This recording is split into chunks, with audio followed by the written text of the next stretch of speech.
All right, pretty sure we are live. So welcome everyone to listening party for Abandoned Wisdom. It's our third EP on Distortion Productions and our fourth release overall. So we're really excited about it. We've got Dan and Dave, but we also have a visitor, Clint, also known as Crane11, and you'll hear some of his work a little bit later because he did a really awesome remix of our opening track, and I think everybody's gonna love it. So I think to start out, you guys want to talk about maybe why we named it Abandoned Wisdom? Yeah, because why do they make so many EPs was just too long to fit on the spine. So I think it was time, okay, serious answer coming. About 2 years ago, there was a rise in, it's tired, but a rise in the thinking that the machines could actually think better than humans. And we're still kind of in the throes of that. So we figured we would double down, and we had some things to say on that particular topic because the world feels there's some amazing technology coming. But are we over-rotating on it? So this collection of songs, conceptually, at least the first one, lends itself to, some imagery around what might be if things play out as they might. So we were looking for a title, and Abandoned Wisdom also seemed to pass the does somebody have an album related, named that already test, which we always try to do, and it seemed to be fine, so we went with that. Wouldn't you say it kind of also ties the theme of all the songs together a little bit? Like there's a kind of a thread. Yeah, I think so. Between them, it's made sense from a few different angles, and it might make sense to you when you hear it when it's released tomorrow, globally. That's right. Wherever you listen to music. The other three songs have subject matters that relate in other ways, that relate to wisdom or the lack of it in different ways. Drowning. Yeah. Gaslight is very self-explanatory. Yeah. In the concept. And so it's like it was a perfect album title that was come about because of what the subject matter of these songs, how they fell into what we wrote about. Yeah, for sure. It wasn't planned, but when you put it all together, well, what does it all mean in some way or another? Yeah, that makes sense. Yeah, I just feel like it was that common thread that really kind of made it like, oh yeah, that's the one. Yeah. And so speaking of common thread, the album art too, I think am particularly happy with it, and I don't know if I could say proud of it because I didn't create it. It was actually generated by AI. Is that a contradiction? I know it's this irony, I think, Dave. Oh, irony! Oh, yeah. Nice. How dare you? You were very persuasive in convincing that machine to cough up that image, and that was a lot of work in itself, wasn't it? You learned quite a bit through that process. I did. I learned how to use Midjourney, and I think it's still the same way, but the way that is that back when it was still free?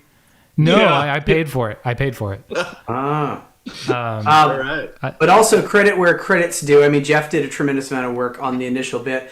But of course, we have a long-standing great relationship with Vlad from Callisti Design, who came in and did his wonderfulness on top of it to, keep it on brand and everything else. And it's been great to work with and helping us realize concepts when we send him sometimes almost nothing. So shout out to Vlad.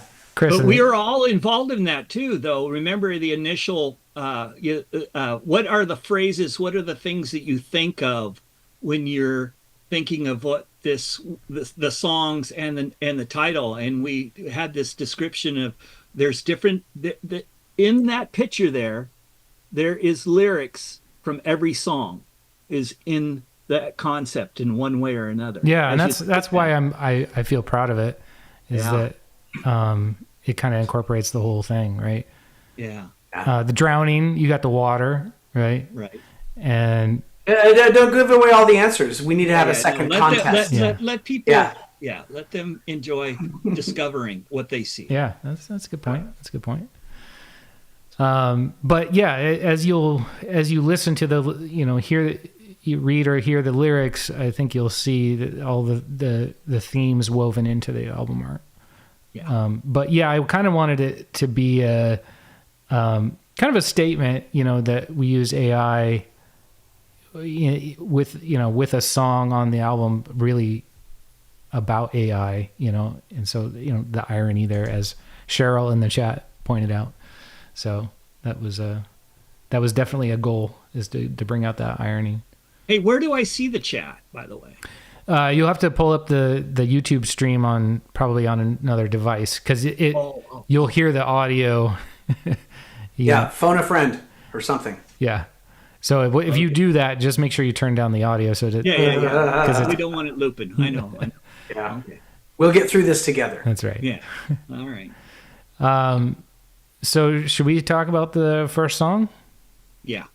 All right. So the opening track of that almost everybody's heard already is Artificial Ignorance. We wanted to come up with a title that had the acronym of AI, right? But was kind of, at least that's how I remember it, a little slightly less on the nose, but I don't think we were kidding anybody. Yeah, exactly.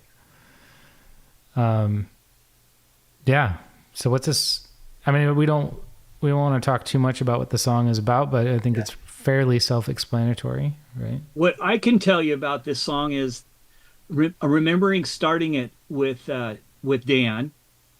This was his baby, lyrics wise. Mm-hmm. They were already there, and so we started. Well, it was like, okay, where's a good drum beat groove that would kind of a certain tempo. And from there, it built into he laid down lyrics and the melody that he wanted, and it started growing from there. Was this a lyrics first song, or was this a music first song? Oh, it was music first, but he had a lyrical concept very quickly after. Yeah. He had the concept, so he just had to write it. And he wrote it fast. Yeah, I remember it just flowed, yeah. You guys just came up with this one day when you guys were together in person, right? Yeah. Right. When Dan used to live in Portland. You guys could do that. And I just remember getting a message from you guys, like the next morning, and be like, hey, we have this song. Here's a rough surprise. Here you go. And it sounded pretty polished, like right off the bat. I thought, like, it was, like the melody was there, and the chorus hook was there. Yep. Maybe we listen to it. Yeah, you guys want to actually hear it? Now, what's interesting is how this song has changed. I don't know if you guys want to talk about that before we play it or after. Let's do it after. Okay. Yeah. Because I'd like to get Clint in on this too. But yeah, let's go ahead and play the song first. This is Artificial Ignorance.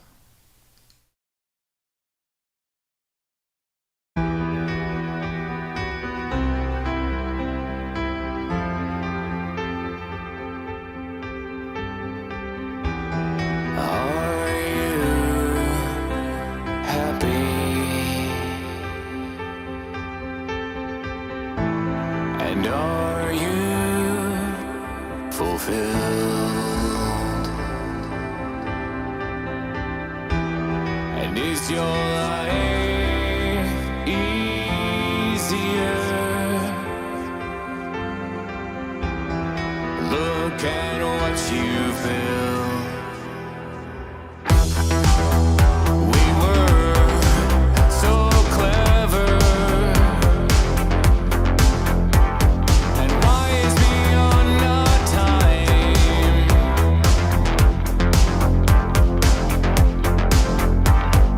Everything was ours to enrich our lives.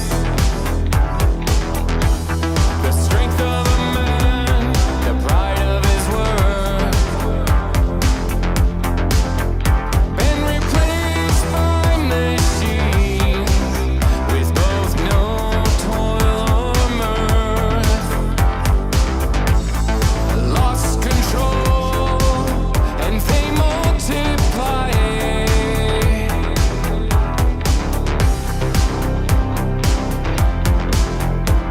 The first there are riches, the poor they divide. Things we created in innocence, we're still to the dark, proud of achievement. We are making our mark. Our minds are sober. We need machines to decide. Our toys now destroyed, with no conscience to abide.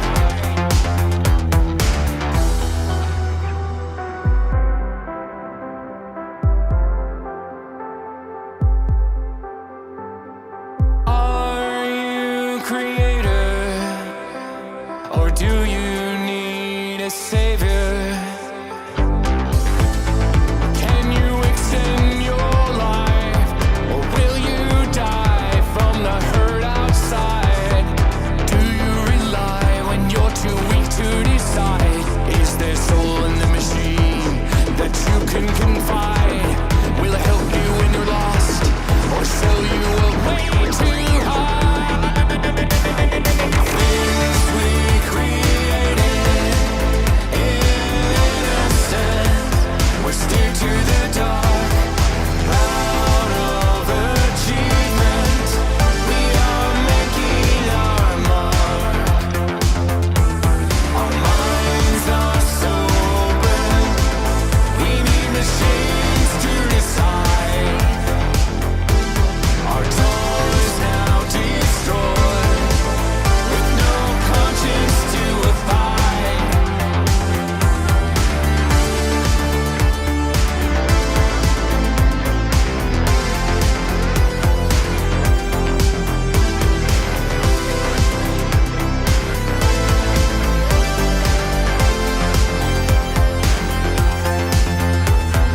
Things we created in ignorance, we built for the dark, stars of achievement. We are making our mark. Our minds were sober, now our machines they decide. Our toys are no more, with no conscience to revive.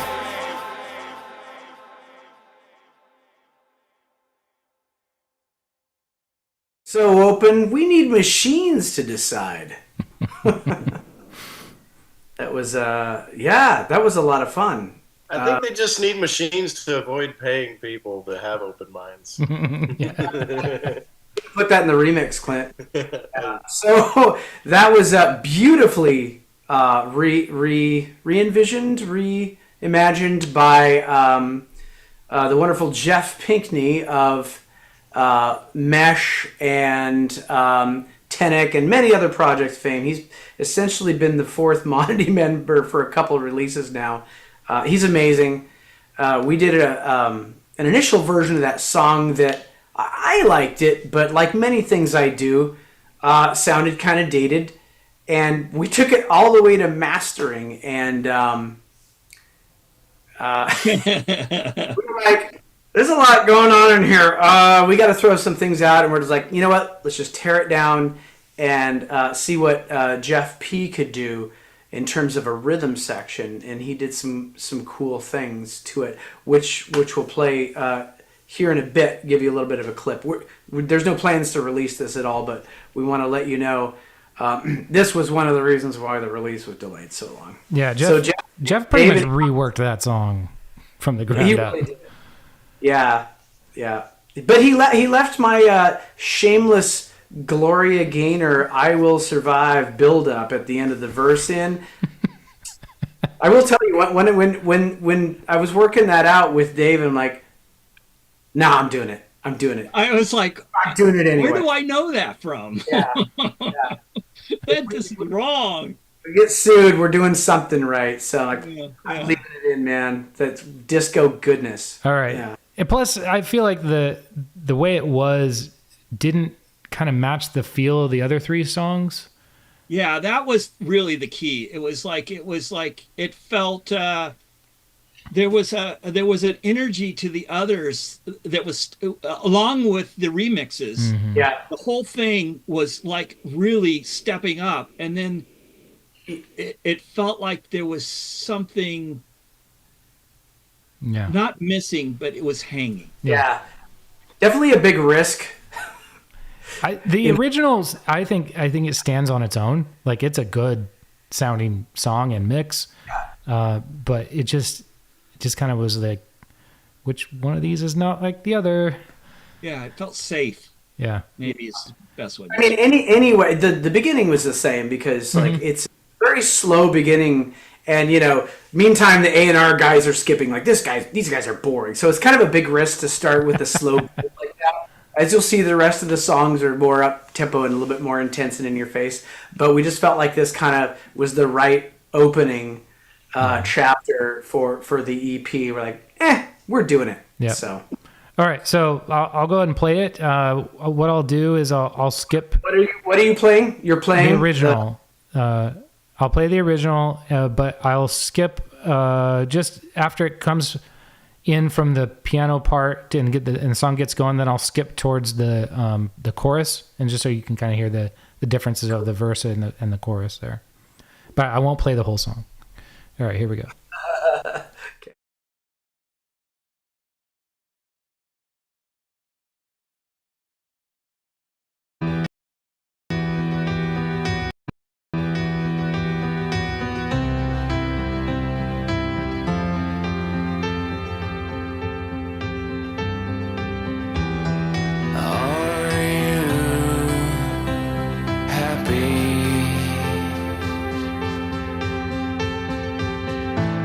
And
So Yeah. big difference.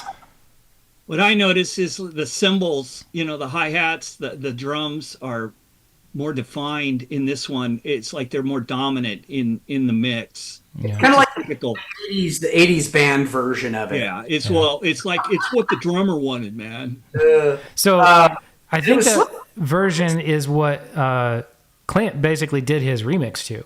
Like, Yeah, that was my inspiration for the remix. All right. Yeah, so you'll probably never hear that again. It's fine. It's just, the Pinckney rework is really, we all consider it authoritative. So thank you, Geoff Pinckney. We appreciate it. yeah, absolutely. Something to mention, by the way, our good friend Dustin Sether, a little bit of an inception moment here. He couldn't join the stream because he's actually playing at a gig in Austin, Texas. But he wanted to be part of our stream so much, he talked the owners of the venue into to putting this on the TVs of the venue. So we're all somewhere in Austin right now on the wall listening, with people listening to completely different music. So thank you, Dustin, and break a leg. So can they hear us?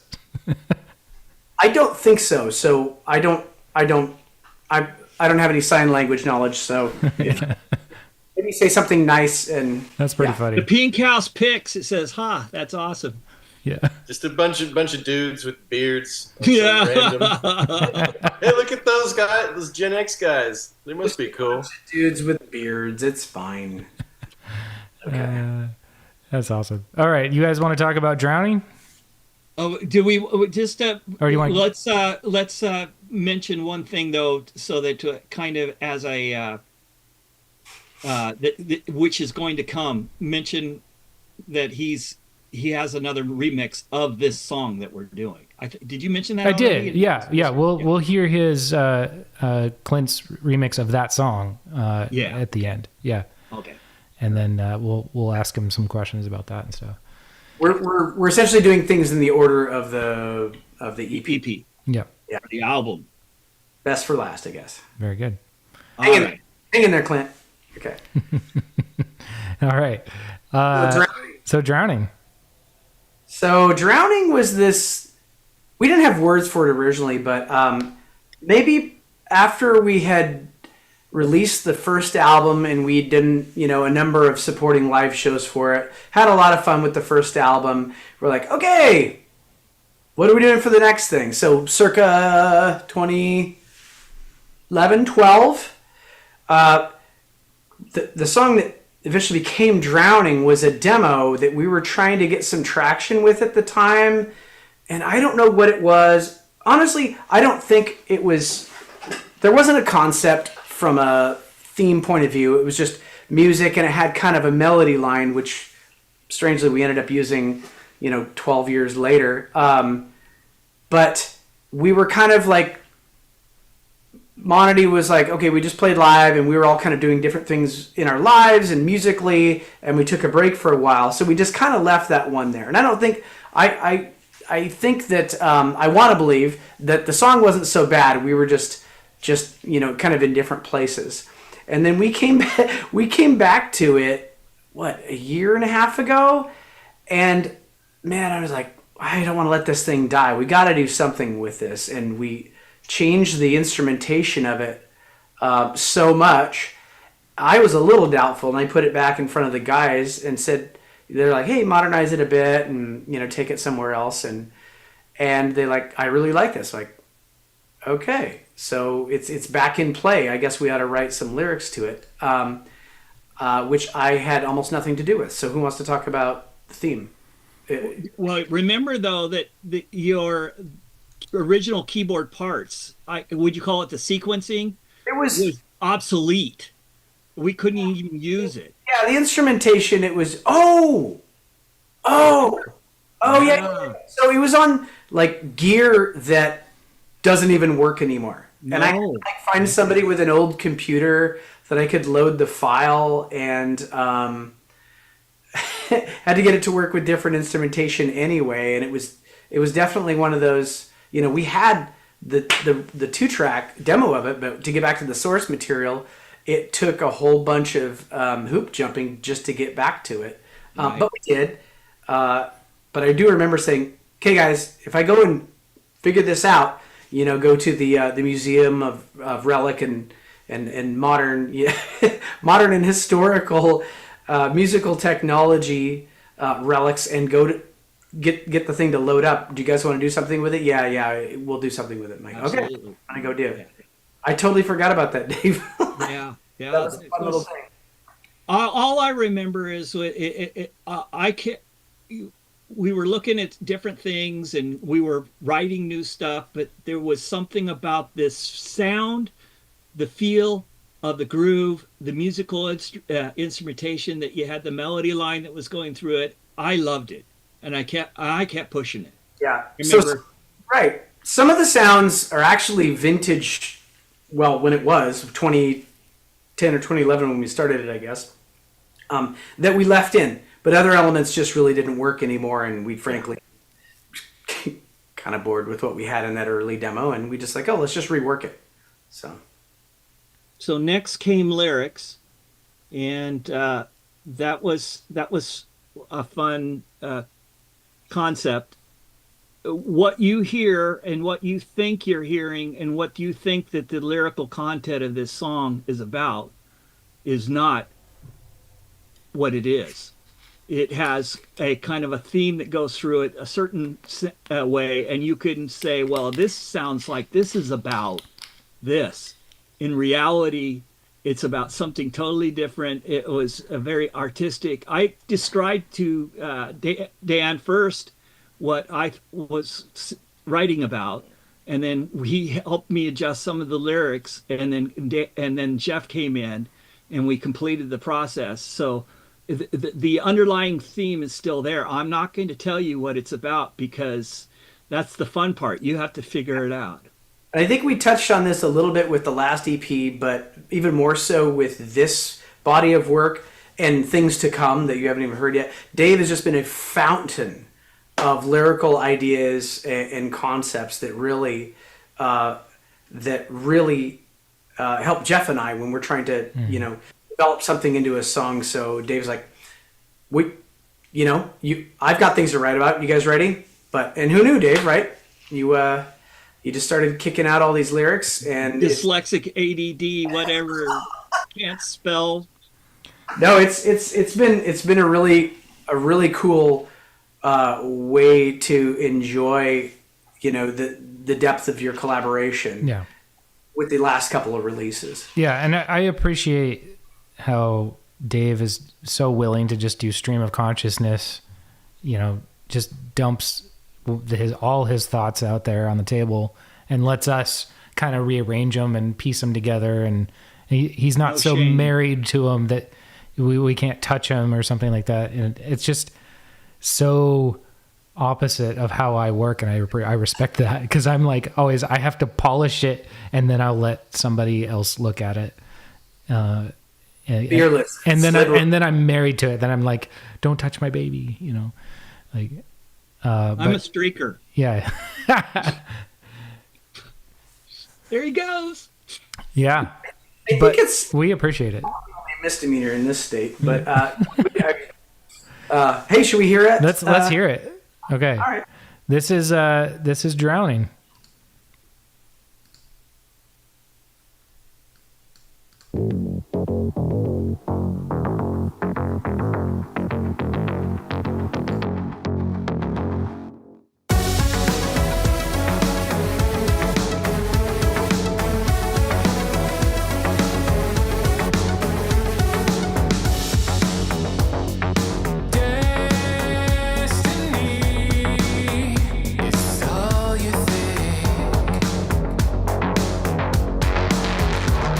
Stepping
right. All right. That was Drowning. I really love that song. It really has, it's got a lot of emotion to it. Yeah. Yeah. It turned out really well. I never thought we'd revisit it. So, congrats, guys. And thank you, Geoff P., for it's a huge mix. Yeah, it really I mean, is. headphones it's giant. We don't make his job very easy. We like, I'm an overproducer, and I just like, here's all the tracks, and the poor guy, is probably thinking, oh, that's like 50 tracks. What am I going to do with all those? How do I make those, into places in the mix? We've always told him, hey, if there's something in there that just doesn't add to the song, peel it out, or we'll have a conversation. But somehow he makes it all work. He's got a great ear for that sort of thing. Yeah, very rarely does he take a lot out. He just Yeah, he's really good. Yeah, puts it in the right pocket. and I think that was one of the first mixes that we received. Yeah, it was. This release, yeah. Oh, it was, wasn't it? Yeah. And this is the first one that first song that we asked him to do a remix of, which is on this EP as well. And You're gonna. He wanted this song. We gave him the choice, right? We gave him the choice of all the songs. He picked this as his remix. Yeah. Yeah. Quick note: there's some great chat conversations happening. Love you all. My goodness, thank you so much for joining us tonight on a Thursday night, taking time out to do it and celebrating this with us. We really appreciate you all. Thank you. Yes, thank you. Yeah, thank you for all the support, and all of you watching later as well. Thanks for joining us, and thanks for watching. Yeah, keep hitting the like. Like and subscribe. Yeah. Smash that bell. Oh my goodness. Every time I go on a video on YouTube and have to listen to him say that stuff. Oh. Yeah. And here we did it. I did it. Why? I'm just... All right. So what do we have next? Stand is coming up next. And okay. And this one's my favorite one on the EP. And yeah. It's the most hard hitting. It's got some synth vibes that bring me back to And One. Maybe even a little VNV Nation, little Covenant. Yeah. It's got kind of like all of that stuff in there, and it just really scratches that itch for me. But we didn't steal anything. It was inspiration. That's right. It's a tribute. I mean, this one is probably the. Would you say it's like the highest tempo song we've done so far, Dave? I mean, across the entire catalog. I think so. Yeah. And we lost Dave. He loves it so much. He's bolted. Okay. He went out to buy it. Okay, yeah. Cool. I do kind of want to talk about a little bit about what this song is about, even though, because I think it's kind of funny the origin of the lyrics. The origin of the concept. Because I had come up with the kind of the overall concept of this song. I told you guys I want to write a song about, and maybe I don't say exactly what it is, but I want to write a song about this subject, right? And I explain all the things in my life that kind of give me these feelings of regret is in there. I think it's also in the lyrics. I don't think that's too on the nose to say, but you can figure that out. And so Dave really kind of mulled that over from what I understand, and you kind of like later down the road, I don't know how much later it was, maybe a month or two, and you spewed out all these lyrics, right? Or kind of stream of consciousness. And then you and Dan got together and then built this song in like a day, right? And Dan kind of like massaged the lyrics, that you had come up with to put this all together. And it wasn't till, I swear, maybe 6 months to a year later that I think, Dan, that we had to tell you that this was my original concept. I don't think you remembered that. No, he didn't get the connection of that. Yeah. You described to me so well what you were thinking that I know where I would take it, and so I wrote the original lyrical concept, and all Dan had to do was to make it rhyme correctly, and then he added a killer line in there that one of your favorite lines was his concept, right? Yeah, but really, it goes back before that. Is when I went over to his house, a lot of times I would want to push drum beats and go, I want to try something different, this, that, whatever. Let's find something that's in our genre, but is cool that we haven't done. And I had been listening to a band called Mono Inc. They're a gothic industrial dance band that plays all of their instrumentation, but they loop with keyboards over the sequence keyboards over the top of their very straight, fast, grooved metal, and it's in a tempo that's right in it's right in the EBM tempo range. Well, I remember that. We started with the drum beat, right? Yeah, started with the drum beat. You sure you wanted that? No, faster. And you did another take and another take. Yeah. It had to be in a certain tempo push. Like, trust me. I'm like, okay. So I popped a couple of pills and we kept going. We won't say what. But yeah, so that's the roots was with the groove. The roots came from the groove. And then we did the lyrics. But there was also, when he understood the feel of it, it was the keyboard sequencing that Dan added was a little bit different from what he likes to do. Yeah. And he nailed it. Yeah, he did. Yeah. And so that was, You want to hear a song? Yeah. Let's listen to it. All right. This is Stand.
Man, that song, it just leaves you wanting more, doesn't it? Yeah. Repeat. That's a heavy hitter. Yeah. It's is there a little KFDM in there too? Yeah. Yeah. You know, whoa. Yeah. For Ministry. sure. Oh, yeah. Ministry. Little Ministry. Yeah. We didn't steal anything. No. That's in there. There's a lot of inspiration rolled up into that one. Definitely, gonna be great to hear that one live once that becomes a thing. Yeah. So we need to start. I've described that one visually live is like when the stand. I could just see how you could cause the audience to sing with you. You could have fun. And they're like, we already are. Yeah. That'll be the pinnacle of a live show, very likely. So once we put that back together for this and the last couple of bodies of work, it's going to be a lot of fun. Yeah. Maybe we book only sit-down venues just so that we can, get people to... Force them to give you a standing ovation. Yeah, that's right. Yeah. And prevent any circle pit from opening. That's right. Of course. Don't want that. For safety, stand. Don't throw yourself at other people. But that wouldn't fit in the chorus, so we just said. Yeah, exactly. That definitely has a mosh pit feel to it, doesn't it? Yeah. Yikes. But we haven't had a song that kind of hits that hard since SETI Lullaby on the first album, and I feel like this is finally we've hit that. Eye to Eye was pretty close, on what was that, Subtle Descent, but this one I think kind of matches that intensity. Those are all in a different tempo. Yeah. For sure. Yeah. Right. This is an area that we have not explored, and that was the whole. Yeah. That's the idea behind that. For sure. Well, you guys want to talk about Gaslight? All right, Gaslight. So how did this one come about? I don't even remember. Well, this came about first because I didn't really understand what gaslight meant. I heard it a lot, this concept, and so I did some research on it. And by chance, there was a CNN article that had a breakdown of the concept in its different forms and how a person can use gaslighting to manipulate somebody. And it was like, oh my goodness, there is a whole conceptual concept right there. And I brought the article, I wrote down the main themes, emphasis of the different parts, and brought it to Dan. And it was like, let's write a song about this subject matter, and here is our template. Mm-hmm. And so actually Dan wrote most of the lyrics to this from that template concept, and we made it move together and fit. And then you came in and completed it with the last part of it. Yeah, I think I moved some stuff around. Yeah, moved it around and made it more personal. Glad you guys remember all this. Yeah, but that sounds right to me. Yeah, and it was we wrote the lyrics first, and then we did that. Dan, lyrically, we wrote that first template concept, and you had the basics, and then we said, okay, let's put some music to it, and you actually went to the piano, got some chords together, and then went back and then started singing the different parts to it. And then we built that song that night. Yeah. The first concept done, and then sent it sent it to Geoff. And Geoff was like, whoa, this is good. I like it. I'm seeing a pattern here that's difficult to do now, but when, Dave was just living across town, or when I was living across town from him, he would come over and we would have these sessions, and Geoff had, been in a different time zone at that point, was gone to bed by then, and Dave would basically say, "Yeah, I'm not leaving until you give me some scratch, vocals on top of this thing." I'm like, okay, and that's why we ended up with some of these late night attempts that were just like, does it pass the morning after test or not? And this was one of the ones that conceptually it did. Yeah. Usually about a half hour into your vocal sections, though, you fell in love with it too. It's like, okay, I know where we can go with this. And it's like, and it would roll on itself. Yeah. To help perpetuate, or to help create an inertia to see the thing through to completion. So the first night test is, if you like it, the next day, hey, it's probably going to be something that will be a pleasure to work on and finally release it. And that is another one of those things. Yeah. I feel like this song too was one of the first, if not the first one, where my vocals from New York made it into the final mix. I'm pretty sure this is the one. Yeah. Because I remember traveling out to Portland from New York, and was gonna spend the night at your house a few nights to work on putting final vocals down on some of these tracks. And I think this was the one that, I could be wrong, but where my vocals just kind of like were not cooperating, and I could not get the sound I wanted, and my pitch was way off. Like, I think I'd ruined my voice like over the previous few days or something. It was a marathon. Yeah. And then we were like, I was feeling really bad, and you were like, okay, let's just critically go back and look at what you recorded before and just see if we could, save it. And we did. And there was a couple of tweaks we had to make, with some edits and things like that, but we were able to save them. And so this is vocals from New York. I guess I look at it a little bit differently. I think this is one of those ones where the initial, demo version of it you did, and thank goodness you did it with, in a situation where there wasn't background noise and stuff, caught a lot of emotion that, fit the bill. So to be able to use that, I think it was great, and I think it was a good choice to do. I'm like, you know what? There's an amount of emotion in that first version, and just where you were, what you were thinking, how you approached it, the right amount of vulnerability, but also authoritativeness when singing pieces of it. I'm like, that's the take. Yeah. And that's not an uncommon tale with even, Grammy award winning artists. They'll record things in, strange places, hotel rooms, whatever, with the technology today. And sometimes the first take is the right answer. And this is another one of those. Yeah. Jim Morrison sang in the bathroom. Yeah. There you go. Well, maybe LA Woman sounded pretty good, I think. Short on time or something. I don't know. All right. Should we play it? Yeah. All right. This is Gaslight.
why you don't have friends is a lie.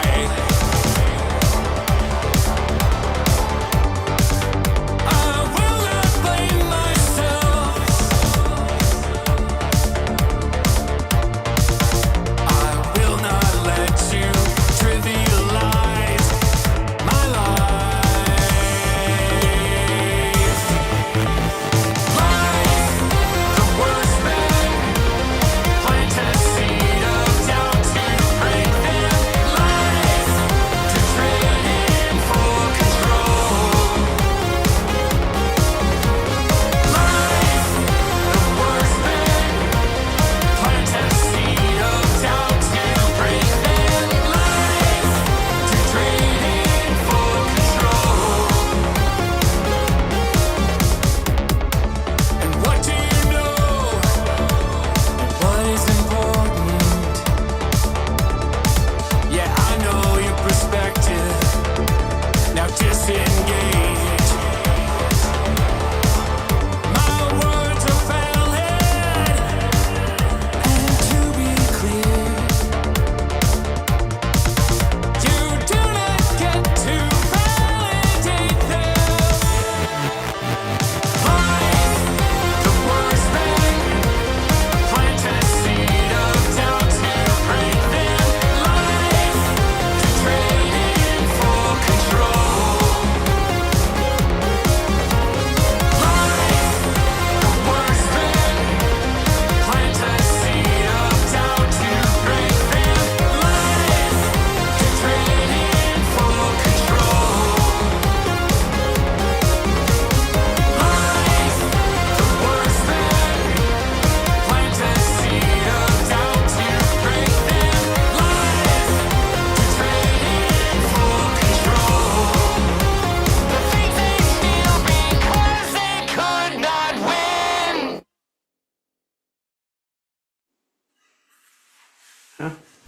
We had a lot of fun with that chorus. Yeah. Yeah. What do you mean by that exactly? It just thematically putting the punctuation marks on the topic. I mean, if you go back and look and talk about, lies, the worst men plant a seed of doubt to break them. Lies to trade in for control. And I guess if you know anything about the topic, I mean, silly name aside, that it was kind of on the nose describing what some people go through and have been suffering in silence because of it. So we had a lot of fun talking about that, especially in the chorus. Yeah.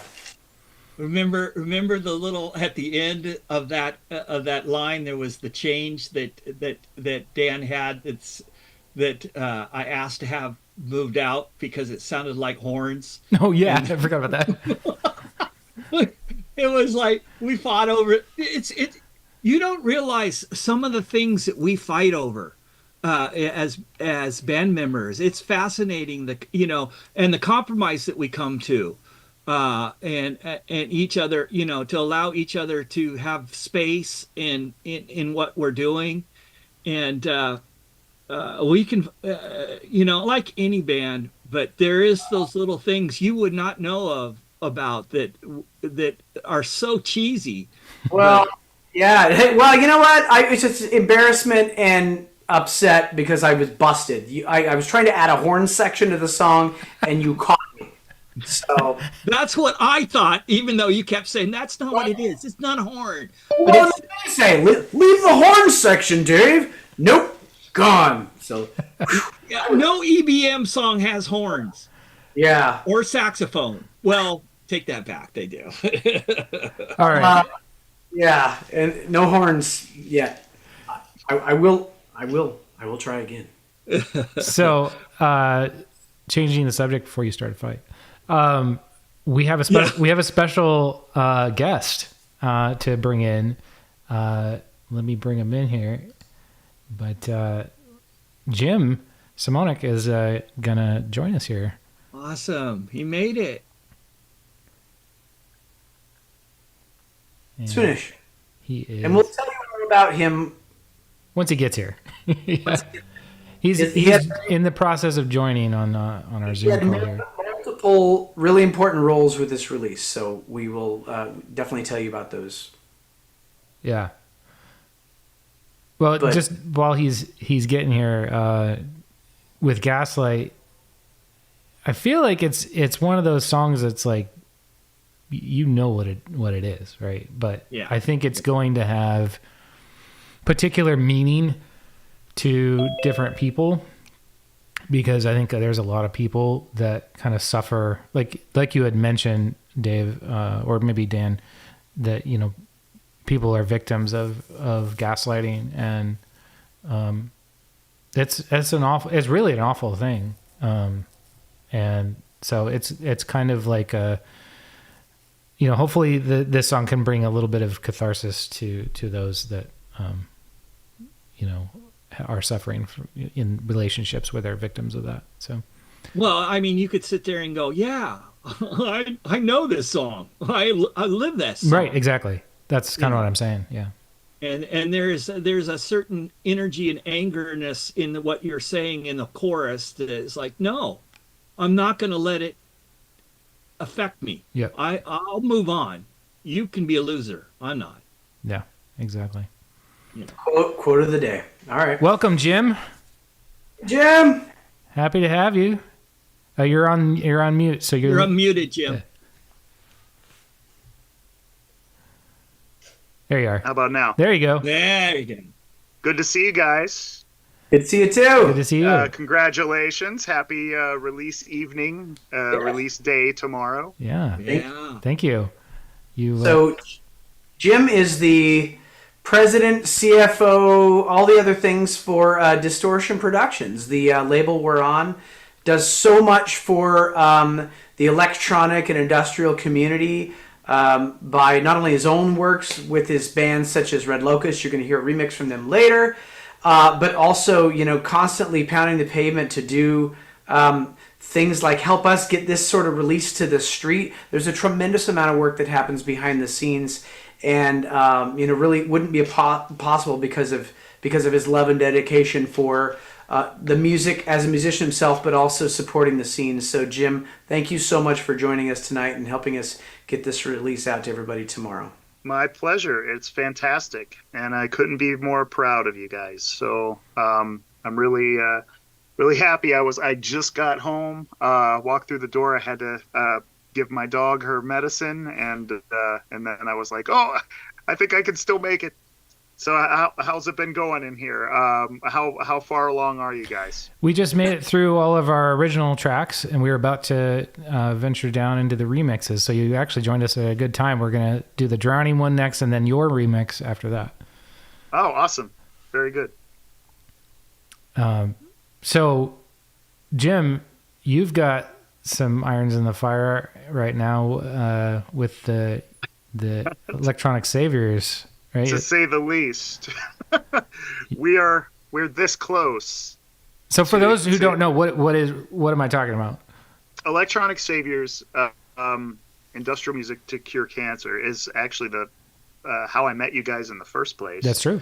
Back in 2012. It's my compilation series anthology that I have been working on since I survived cancer in 2008. I started this project in 2009. The first release came out in 2010 on Metropolis and Distortion, before Distortion was even a label. The point is to be a fundraiser through music. The bands that have been involved, over 400 bands to this date, have been involved, and with each successive volume, which we've done one every 2 years up until 2020, and volume 6 was supposed to be the last volume, which came out in 2020 during the pandemic, actually. So we didn't really, the downside of that was we really didn't get to close the door on the series how we wanted to. We didn't get to go out and do release parties. We didn't go out to play any shows because of what was going on in the world. And so even though we didn't get to really do any of that, and it kind of went away very quietly, the Electronic Saviors series has raised to date $117,000 for cancer research. Nice. Congratulations. Awesome. Volume 7 wasn't supposed to happen. 6 was supposed to be it, and we were going to continue to do the spin-off soundtrack releases like Respect the Prime, which was the Transformers the movie soundtrack, and then we did the Draven's mixtape, which was The Crow, and our most recent one is Be One of Us, which was The Lost Boys. So I was out in Seattle in 2023, and we were doing Electronic Saviors panel discussion. And it was Christian at COP International and Nina at Metropolis, Dave Heckman's daughter, who really, I don't want to use the word pushed me into doing it, but really highly suggested that there was still an audience to do a volume 7, because everyone was asking, where's volume 7? Why didn't you continue to do a volume 7? Because at every 2 years, volume 8 should have been out in 2024. But I wanted Distortion as a label to grow and sign more artists, and I kind of feel like if I kept doing Electronic Saviors comps, it's such a gargantuan amount of work when you're dealing with over 100 acts, that after we hit that 100K goal with volume 6, and even more so now, I kind of felt like it said everything it needed to say, but at the same time I felt really let down that volume 6 went out the way it did. And even though it was our most successful one of the 6, it raised 25K on its own.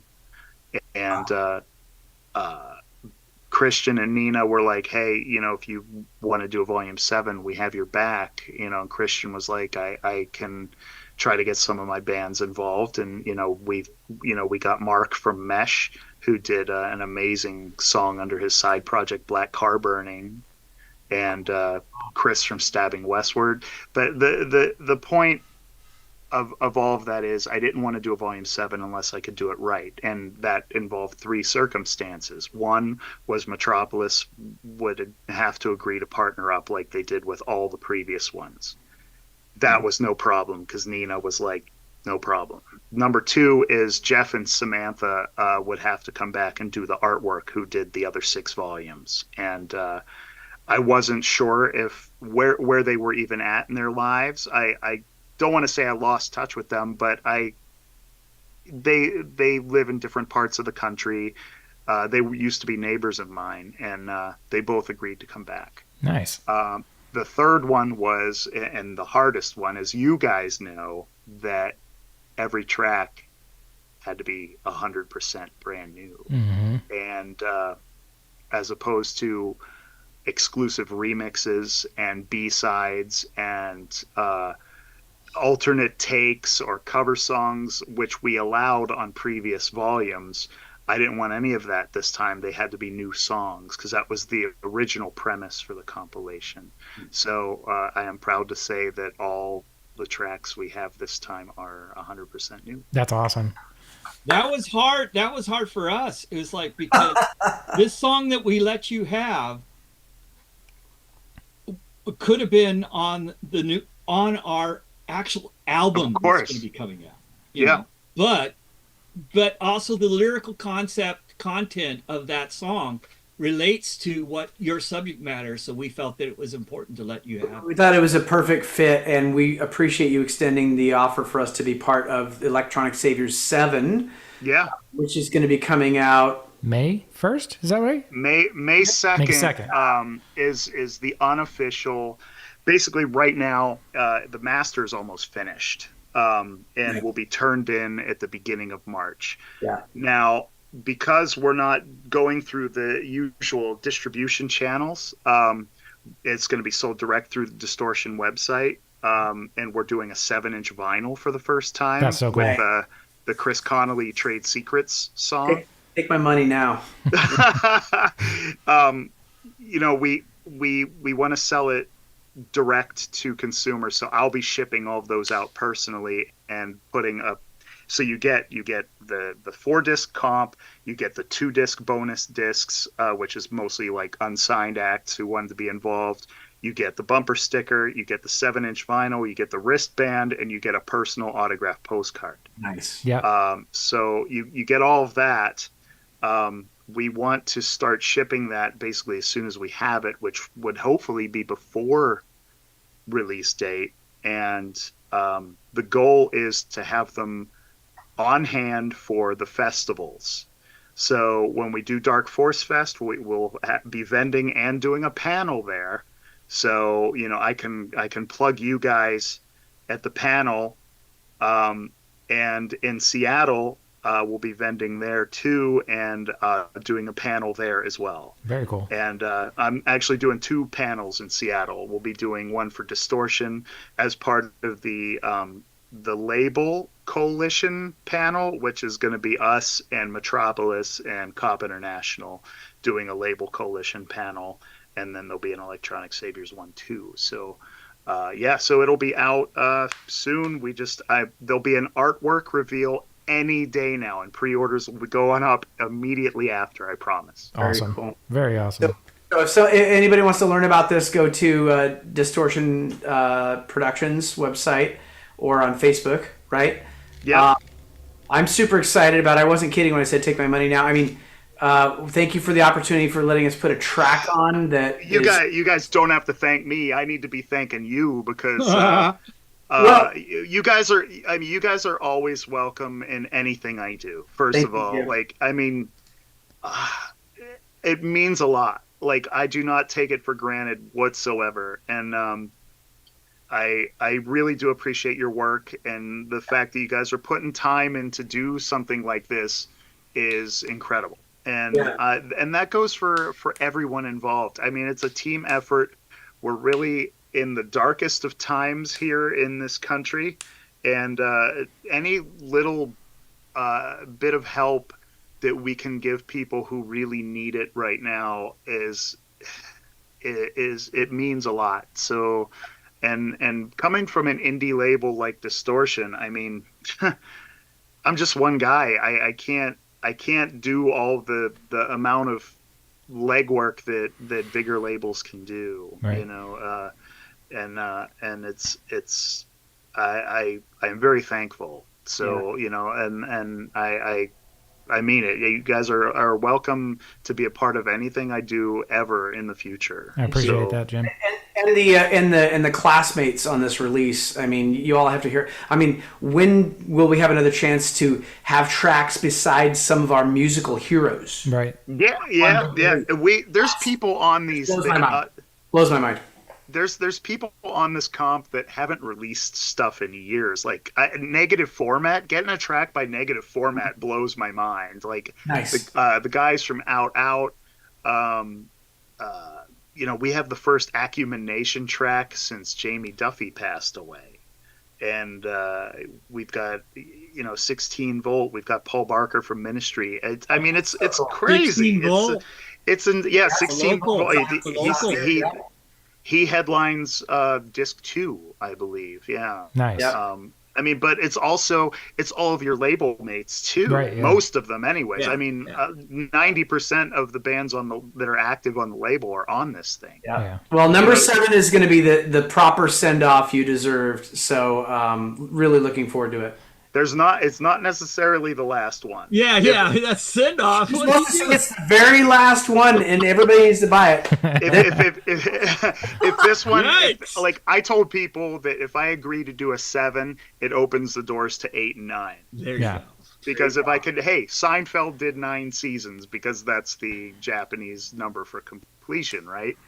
So, I always said if 7 ever happened, then 8 and 9 I would try to make happen. But it all depends on, if 7's a failure, then, I can't possibly, do an 8 and a 9, So it depends on how it does, honestly. But, the plan is to do another trilogy. Well, seven is complete from a biblical perspective, so there is that. It's 7 loaves, 7 fishes. Yeah. Interestingly enough, I believe the individual that remixed this next song we're going to play, we're getting into the remixes, will also be part of the compilation. He's also a distortion artist. Is this Geoff? Yeah. Yes, it is. Well, Geoff is on there twice. Is he? Yeah, he was like busy with our stuff, and he's like, I have a couple of submissions for ES. I'm like, that's awesome. Yeah, he does Cyclone Eye. Right. Yep. His brilliant song under that project, which we are going to be. Basically, I gave Geoff the opportunity to basically be an open door artist with me. He can release stuff with me anytime he wants to. Like, I love that guy. Yeah. Like, I love he's like the voice of an angel to me. And his talent is ridiculous. And I actually got to meet him once when he was on tour with Mesh, and I booked that show here. And I'm like, you're Geoff? You're Geoff from the 9? I'm like, oh my God, but and he has Music Orphans as well, the other project that he has on Saviors too. So the guy just is prolific machine. Yes, machine. And I just like I adore him. So like we do too. Absolutely. I we'll release anything by the guy, and it's because we did the Tenek release in the early days of Distortion, and Smoke and Mirrors, and that album's brilliant. And Pete, the other half of that band, we're also working with his new band, Agent CV. So it's cool to like we're working with like all these UK guys. We've got Inertia, which I'm sure you guys know Reza, right? From Inertia. He's also got his fingers in a lot of different pies over there in the UK. So I think him and Geoff know each other, and but Geoff does some great work. So let's hear this remix. All right, this is Drowning, and this is the Geoff Pinckney remix. Here we go.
Man, I love the drums in that one.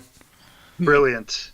It's not often that, like, so my reaction when I first heard it, I think I might have been talking to you shortly after, Geoff. I'm like, can we just go with that one? It's like really good. It's like, oh, the melodies he put in there. I mean, way above and beyond. It's just so beautiful. And yeah, I gotta say, it definitely gave the original a run for its money. So just not on, but thank you. Brilliant remix. We were at that moment when we heard this, and it was some time before the release. We're like, okay, we got to get this thing out. This is amazing. We want everybody to hear this. So he did a tremendous job on that. Yeah. Just that last part where the name of the song comes from, the drowning, in the minds of many. How many vocal tracks are in there? It's Queen. I think it builds up to like 12 or 16 of me saying the same thing at like 3 different pitches stacked up, and then you and I come in with some other lines as as extra emphasis at the end. But yeah, I'm surprised those made it into the original mix and the remix. So I remember the night that Dan was doing it, and he was like, he didn't tell me what he was doing, but before he started, as he started to do it, it was like he started layering them, and I'm like, oh my God, you're doing Freddie Mercury here. Oh, give me a minute, give me 10, give me 30, give me 60 minutes. Let me just work this out. Oh, it was awesome. Yeah, I think it might be the most layers of vocal tracks we've ever done. Yeah, but it's such a thick sound. It's really wall cool. of sound. Yeah, for sure. A lot of backup singers to take live, so I guess we'll just have to start saving. Yeah, that's expensive. Got to hire a lot of people. It really is. So yeah, hire a lot of pedals.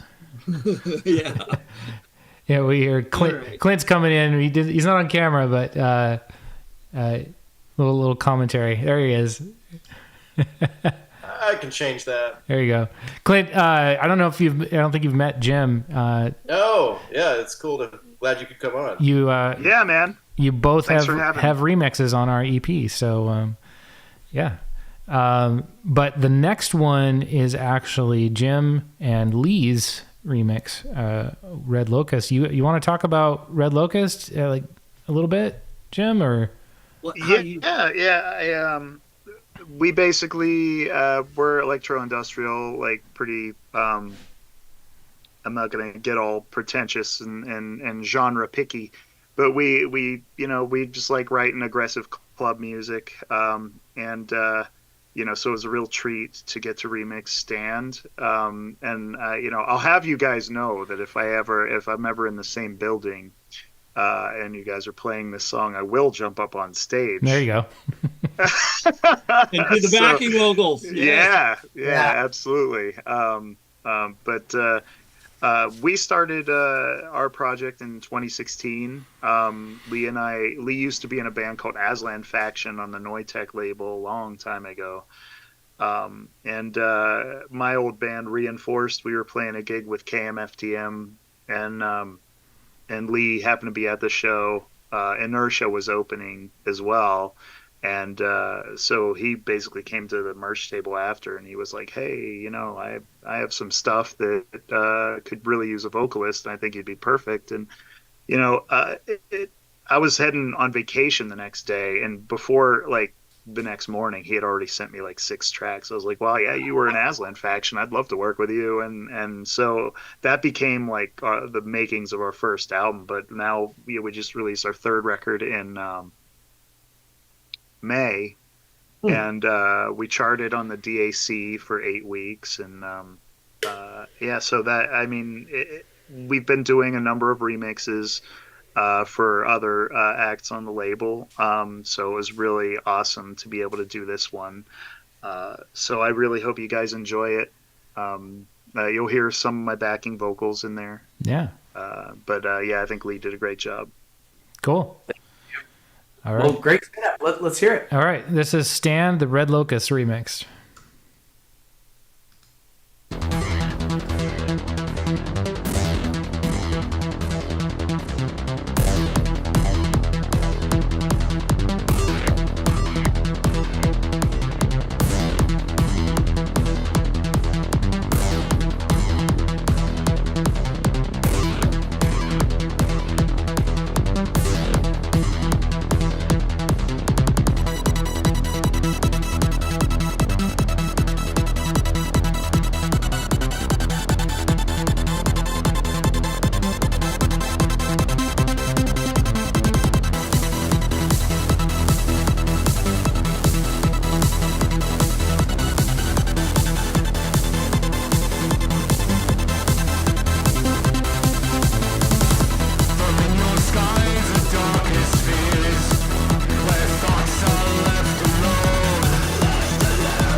Nice job, Jim. Thank you. Nice job to you. Writing a good song. I love how you abbreviated one of the last choruses and then repeated it again. Oh, it breaks it at a time that is unexpected. Didn't ever ask you. is how you say it. Did you increase the tempo in your remix, or was that the native tempo? That would be a Lee question. Because he did he's 100%. All I did was use the vocals. That's it.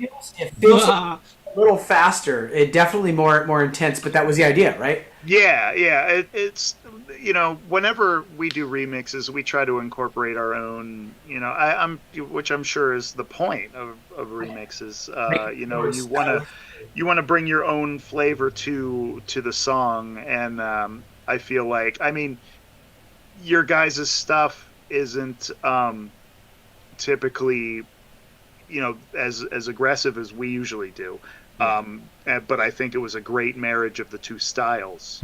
So I think it works. Yeah. And Geoff, did I hurt us with a 5-syllable word? Retrospectively, I don't think we've ever used a 5-syllable word in a song. Maybe. So Yeah. we're able to knock it out. So apparently you didn't get tripped up by that. So I guess we gotta go. Are there 6-syllable words? I don't know.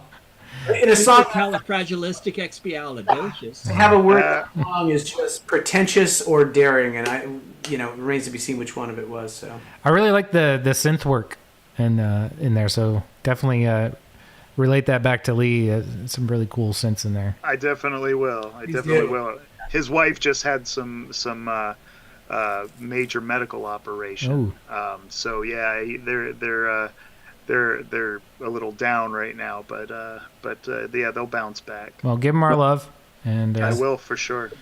When you put that last chorus at the end, we talked about it. It was like, maybe we should have put that in our song too. Yeah, it's kind of a cool end, and yeah, I kind of forgot about it until I was doing the lyric video, and I was like, oh, there's all these lyrics that I have to move. Or on the So yeah. It's always neat to see how a different person comes at your music or your musical concept, and how they'll rearrange and move things. And it's like, why didn't I think of that? But that happens to us all the time. Yeah, we all get locked into what we do, and then somebody else comes along, and with the next song, the same thing. The way Clint, his arrangement and the way he did things, it's like, huh. But yeah, like I will use one of our acts, Tragic Impulse, as an example. Paul, if you guys ever get an opportunity to work with him, do it. His remixes are always incredible, and every time he delivers a remix for us, I'm like, damn. I'm just like, he's so good, and I just, I love the guy. He lives here in Pittsburgh too, so we've gotten to play a number of gigs with them. Oh, cool. So whenever he does a remix for us, it's always a treat to hear what he comes up with, or whenever he does a remix for one of our other acts. He just did one for Amulet. And that's, I think, going to be on in there the next single that they do. So yeah, you get a chance, work with Paul. He's a good dude, and his remixes are always killer, and you'll be like, damn. Yeah. All right. Just like really good stuff. Why didn't we do that? In addition to that, it's great how this community is very responsive and open, especially with the opportunities through your label, Jim, and getting intros to people. They're just really great to work with. A lot of great people, and we just absolutely have been. We really feel like we're dating up, really, with a lot of these things, getting folks to remix our tracks that we didn't think possible before, but many people are just great about it because they love the art so much. Yeah. I'm glad. I'm super glad you guys are getting to work with Ethan too. Yep. He's wonderful, and he also used to be in an old band that I loved from the '90s called Spawn Ranch. And, Ethan was in Spawn Ranch? Yeah, he was the singer. No way! Yeah. That blows my mind. I had no idea. Yep. So, it's also getting to work with him is getting to work with one of my, heroes from college.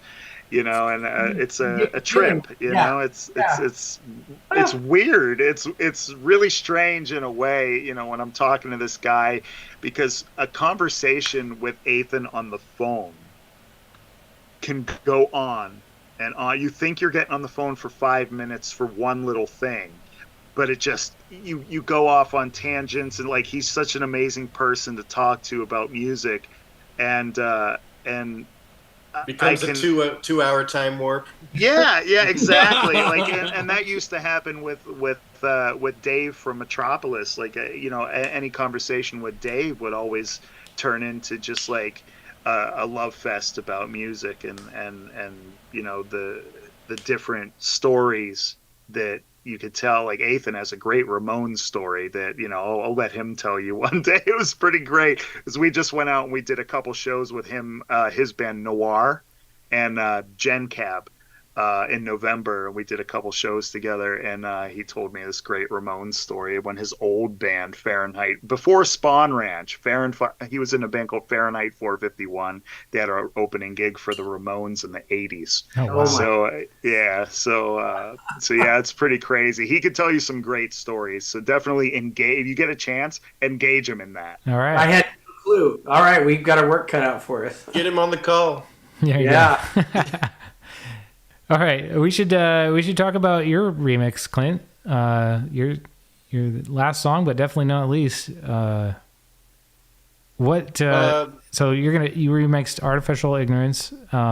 You were like one of the first ones that we reached out to remix a track, and does not disappoint. It's yeah, I was stoked. I mean, just based on the melodic content and the chord progression and everything. I mean, I felt that the piano intro was really gripping, so I was kind of like, whoa, I mean, how am I going to do this justice, so but just more than anything, probably just the challenge and the lyrical content, and it was just really cool. So that caught my ears, and just kind of started working away at it based on what the melody was doing, and just the original, the bass is moving all over the place, so I kind of not nodding to that, but just making it move in different directions, different areas. But I love it, and I can't wait for everybody to hear it. And one of the things about this song, AI, was when we first started it, it's the first and only song that we actually have a live instrument. It was I said let's add a bass line to it, like Sisters of Mercy or something like that has that kind of or The Cure, that kind of sound underneath it. And so Dan added the bass line that you're talking about. I like that. Yeah, off of the original, and then from there, what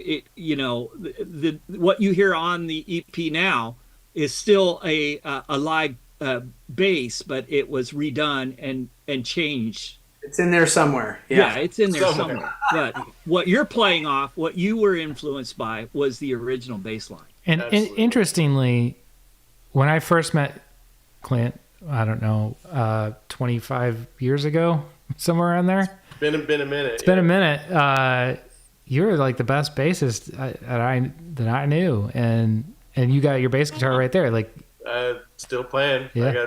I got a gig tomorrow, another one Sunday. Yeah. So it's kind of funny, or maybe ironic, that the one song that we put a real bass guitar in, we ask you to remix, and it wasn't on purpose, It was, well, you floated the idea to me, like, which one do you want to do? Yeah. And I was like, I'm going to try to do this one. So he, all the hype in the media, and I think Geoff's always worked in IT. I've been working in IT the last 5 years. There's all this. Everybody's talking. There's a huge buzz about it, especially in the last couple of years, right? Yeah. And how, is it really going to be your savior? How much faith can you really put in this thing right now? And it's just, I think it is. Not necessarily like a false problem, but I think people have their expectations are too high. I think the anticipation level, there's this stock market and everything, and everybody's like, there's this crazy buzz, and I don't think I don't think it really is warranted. Or it's kind of a bubble, I think. I don't know. I could be wrong, but yeah. Cool. So what I like about his version, Clint's version, is I think it's club ready too. I know, but it's like I can dance to this song. When I'm in my bedroom by myself, grooving, this just has a certain groove to the song that I really dig. For me, it's perfect tempo. Yeah, I mean, I'm not a young buck. I'm just a little bit younger than Geoff, but I strongly identify with music from Gen X and 80s, 90s. But Geoff, he taught me how to use electronic music. I mean, we got unscrupulous versions of different software back in the day. I do that through avenues, and it was just fun just messing around with them, right? Yeah. Doing LAN parties, playing Quake, but then always incorporating live instruments with the electronic music. I thought was where you can kind of set yourself apart from producers that don't do that. Yeah. So speaking of that, talk about what's your project? Because I think you do that in yours. Oh, yeah. I've been working on kind of synthwave or new disco related stuff. I like melodic and a little bit more. The tempo's between 105 and 120. I used to be more into higher tempo stuff, and I still into it every once in a while, but I don't really make it. And but I spent a lot of time in Japan, so. That 80s kind of Black Brain, Michael Douglas electronic vibe, I was kind of inspired by that. But after I moved back to the States, I was like, I had all this stuff in my brain. I gotta put this into some sort of audio format. And so I created an album, released it on a German label in 2023. But yeah, it was fun to make, and glad I got it out there. Yeah. But this is a little bit different direction than I would normally take, so that's another reason I was excited to do it. It's not something I would be like, I'm gonna make something like this, but it's like, when you got a friend or colleague who's working on that, you're like, well, how can I add my voice to it, complement it, and that's a fun challenge and part of the journey. So yeah, very cool. All right, should we listen to it? Let's do it. Okay, so before we start this song, I'm going to say that we're giving away 5 free Bandcamp codes to the EP, and the winners have been chosen. I will announce them at the end of this song. Do you need to be present to win? You at some point you should have been present. You subscribe to the channel and comment during the live show, and so we've had that, and we've got 5 winners chosen. And if they're not here right now, they can. We'll make sure that they get notified that they won, and they can get their code through email. All right, but I'll announce that after this is over. So let's listen to Artificial Ignorance, the Crane11 remix.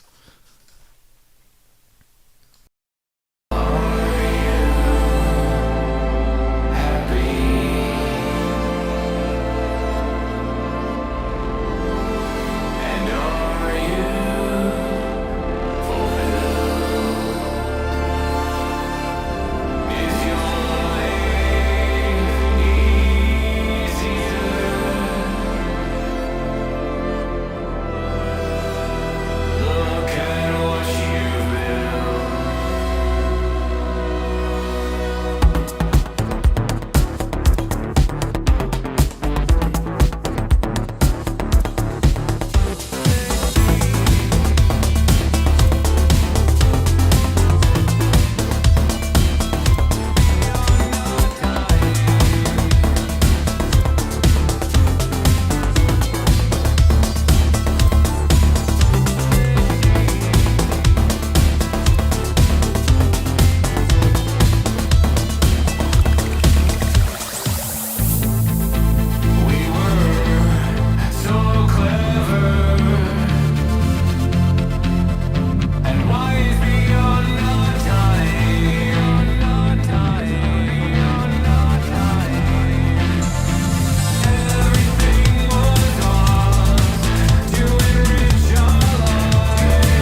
Very nice. Very cool. Awesome. Love One that. of my favorite parts of that is you take liberties with the bass and you go into this melodic journey, and I'm like, I guess that works. You're going and playing roots of chords that aren't even in the song, and that's like super creative. Yeah, Plus, a lot of inversions. So yeah, and extra bonus points for putting in like these you're like you got the 4 and then you sneak in this weird kind of like triplet thing on the kick, and when I'm gonna torment Dave with that and expect him to do that live every time. Dude, yeah. No, I catch those. It's like, oh yeah, I know those. Yeah, melodically so interesting. Great job on that, Clint. Yeah. Appreciate it. It's fun. I'm glad it complements the. I hope that gets collection. into a club somewhere. It's like it will get them on the floor. Let's do it, man. Let's make it happen. Yeah. Never know. We're at the mercy. All right, Clint, you got anything new coming out soon, or? I did. I released a track. It was also a remix. A guy who he's kind of into like Doom and not the game, but like Doom music and grunge, and he does his own kind of Japanese swing on it. But I used to play with him a little bit in Tokyo, but he started getting more into electronic, kind of pop, a little bit poppy, but a little bit grungy too. And I was like, okay, well, I can help you out with that. So nice. His name's Koji, so I got a Crane11 remix of Koji, ethereal, I don't know, something. But he kind of copied my album name. No, But I'll let him do it.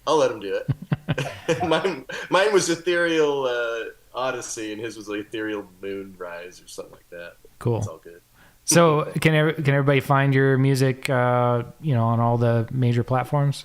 Yeah, I have an older EP on Spotify, and the album is on Spotify as well. And I don't know about Apple Music and all that stuff. Kind of just depends. Yeah. So I think Cool. Spotify's kind of the main.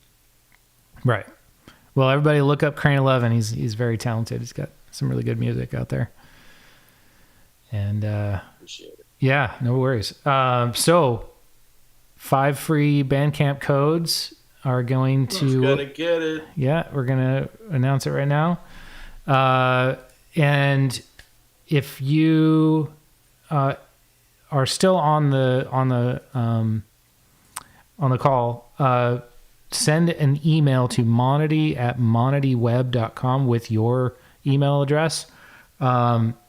So if I call your name, so JG or at JG4667, you are a winner. Congratulations. Matt E, or at Matt E-D8M, you're also a winner. That E is still on, so Yeah, he said will do. Yeah. Okay, There so you send go. us an email with your actual email address, and I will get you over that code.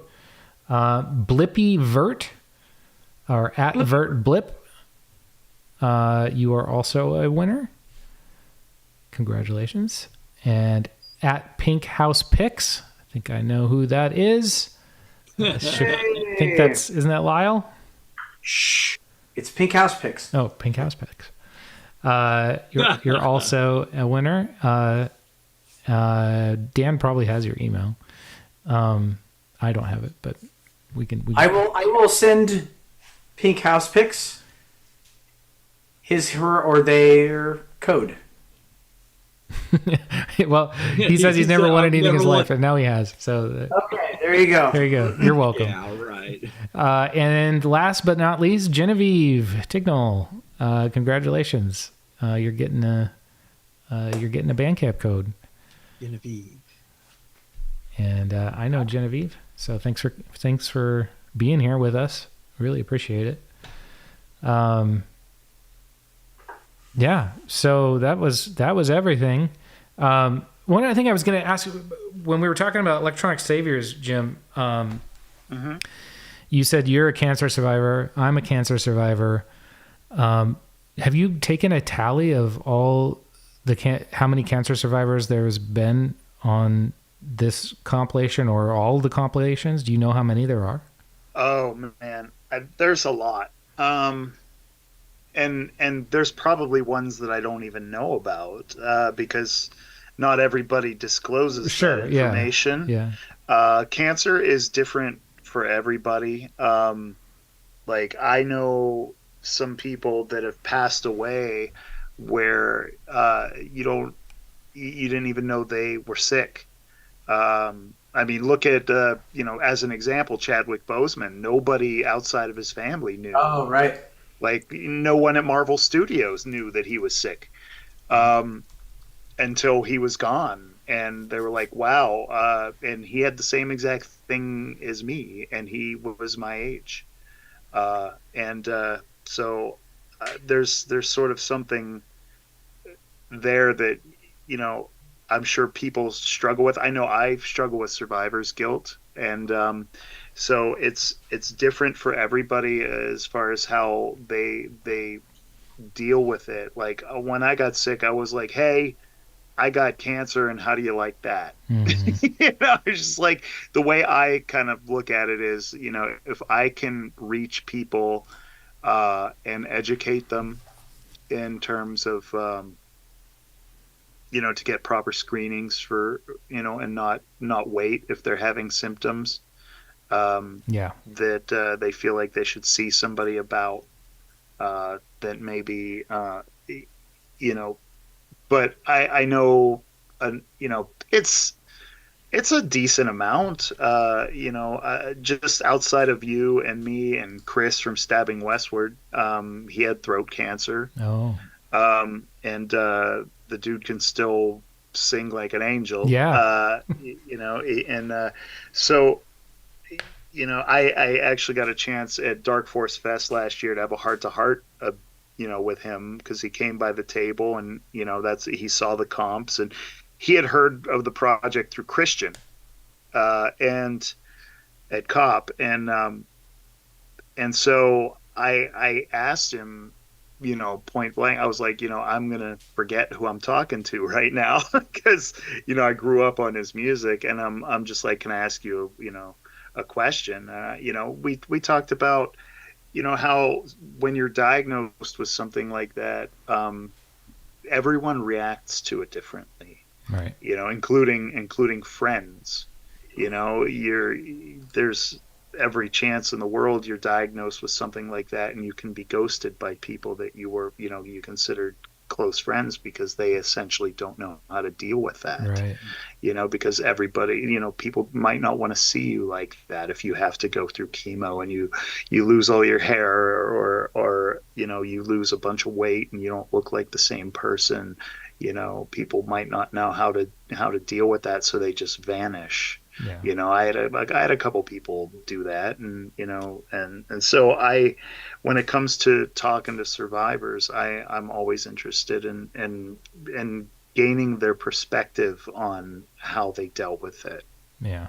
On a personal level, and not everybody will